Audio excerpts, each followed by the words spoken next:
السلام علیکم ورحمۃ اللہ وبرکاتہ۔ ناظرین کرام، اس وقت آپ دیکھ رہے ہیں سندرال میڈیا اور میں ہوں آپ کا میزبان طاہر جمیل جی۔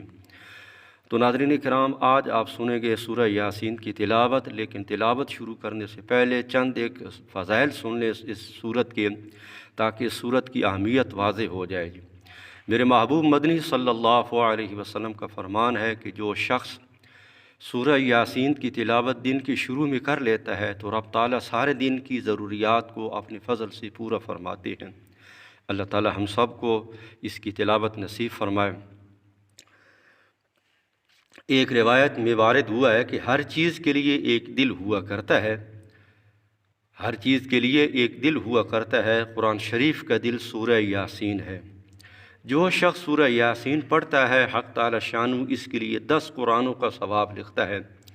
ایک روایت میں آیا ہے، حق تعالی شانو نے سورۃ طٰہٰ اور سورہ یاسین کو آسمان و زمین کے پیدا کرنے سے 1000 برس پہلے پڑھا۔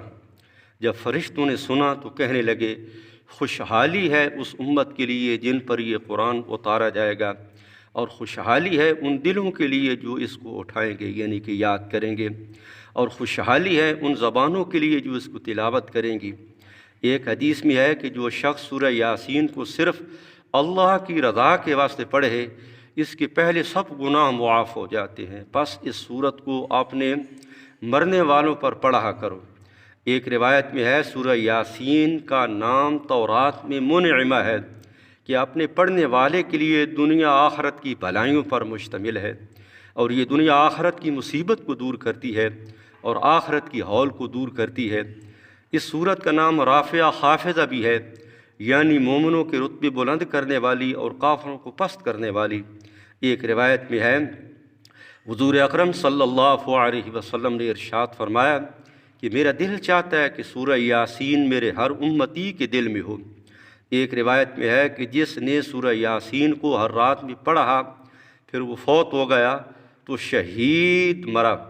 ایک روایت میں ہے کہ جو یاسین کو پڑھتا ہے اس کی مغفرت کی جاتی ہے، اور جو بھوک کی حالت میں پڑھتا ہے وہ سیر ہو جاتا ہے، اور جو راستہ گم ہو جانے کی وجہ سے پڑھتا ہے وہ راستہ پا لیتا ہے، اور جو شخص جانور کے گم ہو جانے کی وجہ سے پڑھے وہ پا لیتا ہے، اور جو ایسی حالت میں پڑھے کہ کھانا کم ہو جانے کا خوف ہو تو وہ کھانا کافی ہو جاتا ہے، اور جو ایسے شخص کے پاس پڑھے جو نزا میں ہو تو اس پر نزا میں آسانی ہو جاتی ہے، اور جو ایسی عورت پر پڑھے جس کے بچہ ہونے میں دشواری ہو رہی ہو اس کے لیے بچہ جننے میں سہولت ہوتی ہے۔ مقری رحمہ اللہ تعالی فرماتے ہیں کہ جب بادشاہ یا دشمن کا خوف ہو اور اس کے لیے سورہ یاسین پڑھے تو وہ خوف جاتا رہتا ہے۔ ایک روایت میں آتا ہے، جس نے سورہ یاسین اور والصافات جمعے کے دن پڑھی اور پھر اللہ تعالیٰ سے دعا کی، اس کی دعا پوری ہوتی ہے جی۔ اللہ تعالیٰ ہم سب کو توفیق دے جی۔ تو ناظرین آئیے شروع کرتے ہیں جی تلاوت۔ اعوذ باللہ من الشیطان الرجیم، بسم اللہ الرحمن الرحیم۔ یاسین والقرآن الحکیم انک لمن المرسلین علی صراط مستقیم تنزیل العزیز الرحیم لتنذر قوما ما انذر آباؤهم فهم غافلون لقد حق القول على أكثرهم فهم لا يؤمنون إنا جعلنا في أعناقهم أغلالا فهي إلى الأذقان فهم مقمحون وجعلنا من بين أيديهم سدا ومن خلفهم سدا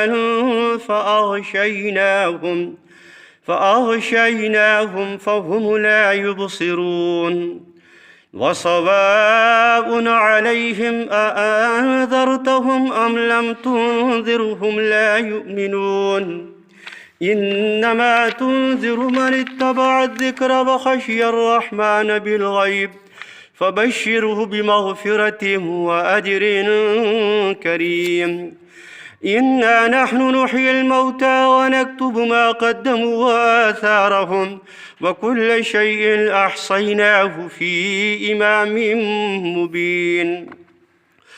واضرب لهم مثلا أصحاب القرية إذ جاءها المرسلون إذ أرسلنا إليهم اثنين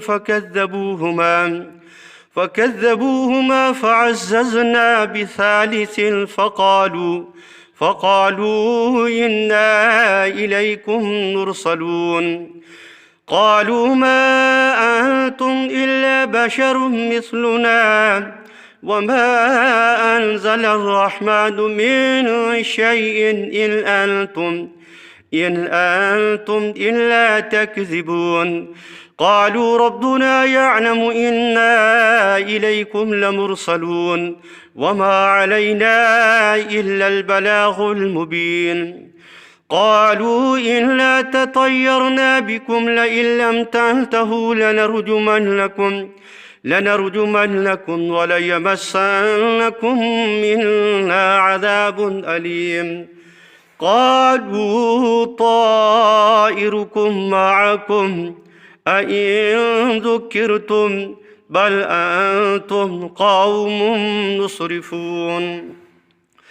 وجاء من أقصى المدينة رجل يسعى قال يا قوم اتبعوا المرسلين اتبعوا من لا يسألكم أجرا وهم مهتدون. وما لي لا أعبد الذي فطرني وإليه ترجعون.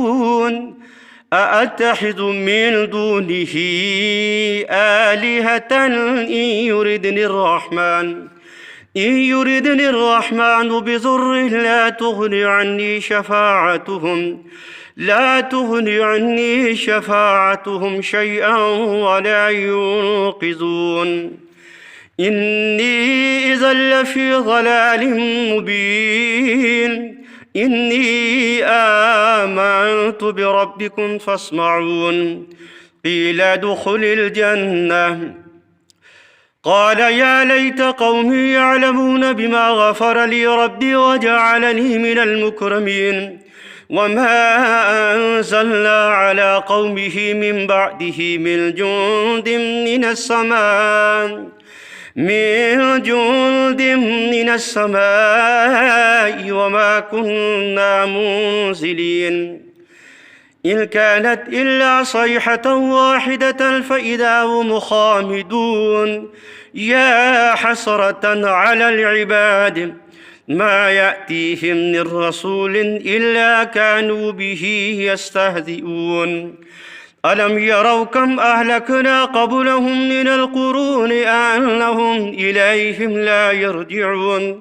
وإن كل لما جميع لدينا محضرون. وآية لهم الأرض الميتة أحييناها وأخرجنا منها حبا فمنه يأكلون. وجعلنا فيها جنات من نخيل وأعناب وفجرنا فيها من العيون ليأكلوا من ثمره وما عملته أيديهم أفلا يشكرون. سبحان الذي خلق الأزواج كلها مما تنبت الأرض ومن أنفسهم ومما لا يعلمون. وآية لهم الليل نسلخ منه النهار فإذا هم مظلمون. والشمس تجري لمستقر لها ذلك تقدير العزيز العليم. والقمر قدرناه منازل حتى عاد كالعرجون القديم. لا الشمس ينبغي لها أن تدرك القمر ولا الليل سابق النهار وكل في فلك يسبحون. وآية لهم أن لا حملنا ذريتهم في الفلك المشحون وخلقنا لهم من مثله ما يركبون وإن نشأ نغرقهم فلا صريخ لهم ولا هم ينقذون إلا رحمة منا ومتاعا إلى حين وإذا قيل لهم اتقوا ما بين أيديكم وما خلفكم لعلكم ترحمون وما تأتيهم من آية من آيات ربهم إلا كانوا عنها معرضين وإذا قيل لهم أنفقوا مما رزقكم الله قال الذين كفروا للذين آمنوا أنطعم من لو يشاء الله أطعمه إن أنتم إلا في ضلال مبين ويقولون متى هذا الوعد إن كنتم صادقين ما ينظرون إلا صيحة واحدة تأخذهم وهم يخصمون فلا يستطيعون توصية ولا إلى أهلهم يرجعون ونفخ في الصور فإذا هم من الأجداث إلى ربهم ينسلون قالوا يا ويلنا من بعثنا من مرقدنا هذا ما وعد الرحمن وصدق المرسلون إن كانت إلا صيحة واحدة فإذا هم جميع لدينا محضرون فاليوم لا تظلم نفس شيئا ولا تجزون إلا ما كنتم تعملون إن أصحاب الجنة اليوم في شغل فاكهون هم وأزواجهم في ظلال على الأرائك متكئون لهم فيها فاكهة ولهم ما يدعون سلام قولا من رب رحيم وامتازوا اليوم أيها المجرمون ألم أعهد إليكم يا بني آدم ألا تعبدوا الشيطان إنه لكم عدو مبين وأن اعبدوني هذا صراط مستقيم ولقد أضل منكم جبلا كثيرا أفلم تكونوا تعقلون هذه جهنم التي كنتم توعدون اصلوها اليوم بما كنتم تكفرون اليوم نختم على أفواههم وتكلمنا أيديهم وتشهد أرجلهم بما كانوا يكسبون ولو نشاء لطمسنا على أعينهم فاستبقوا الصراط فأنى يبصرون ولو نشاء لمسخناهم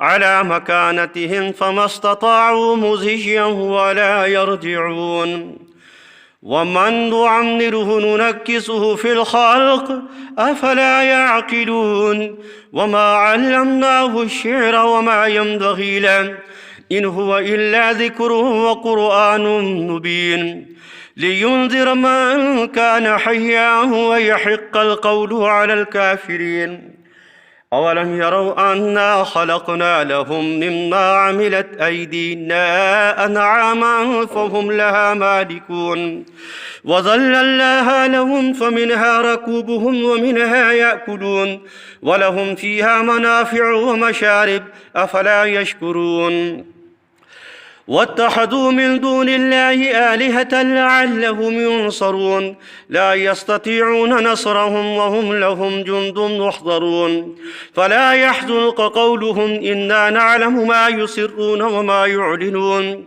أولم ير الإنسان أنا خلقناه من نطفة فإذا هو خصيم مبين وضرب لنا مثلا ونسي خلقه قال من يحيي العظام وهي رميم قل يحييها الذي أنشأها أول مرة وهو بكل خلق عليم الذي جعل لكم من الشجر الأخضر نارا فإذا أنتم منه توقدون أوليس الذي خلق السماوات والأرض بقادر على أن يخلق مثلهم بلى وهو الخلاق العليم إنما أمره إذا أراد شيئا أن يقول له كن فيكون